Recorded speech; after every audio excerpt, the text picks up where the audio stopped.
ஒவ்வொரு நாளும் சாயங்காலத்துல சூரியன் மெதுவா கடலுக்குள்ள மறைய வானமே ஒரு ஓவியம் போல செந்நிறத்துல ஜொலிக்கும். அந்தி சாயுற அந்த அற்புதமான நேரத்தை நம்மில எத்தனை பேர் ரசிச்சிருப்போம். ஆனா அந்த கொஞ்ச நேரத்துக்குள்ள ஒரு மிகப்பெரிய பொக்கிஷம் ஒளிஞ்சிருக்குன்னு நமக்கு தெரியுமா? தினமும் சூரியன் மறையிற அந்த சில நிமிடங்கள்ல கிடைக்கிற ஒரு பொக்கிஷத்தை நம்மில் நிறைய பேர் சாதாரணமாக தவற விடுறோம்.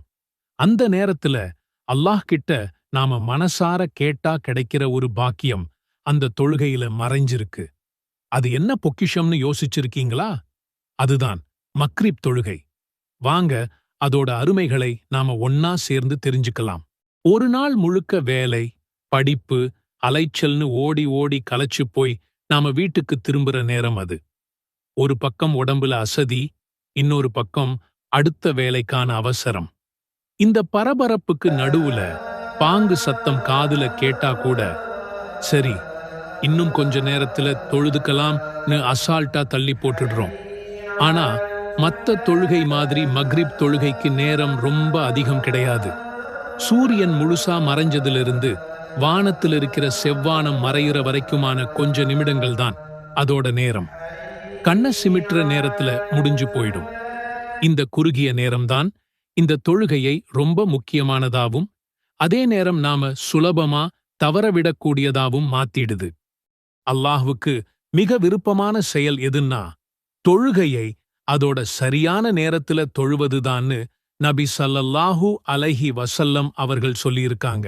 அப்போ இவ்வளவு குறுகிய நேரம் கொண்ட மக்ரிப் தொழுகையை நேரம் ஆரம்பிச்ச உடனேயே தொழுவது எவ்வளவு முக்கியம்னு நாம புரிஞ்சுக்கணும். நபி ஸல்லல்லாஹு அலைஹி வஸல்லம் அவர்கள் நமக்கு எப்படி வழிகாட்டியிருக்கிறாங்கன்னு பாருங்க.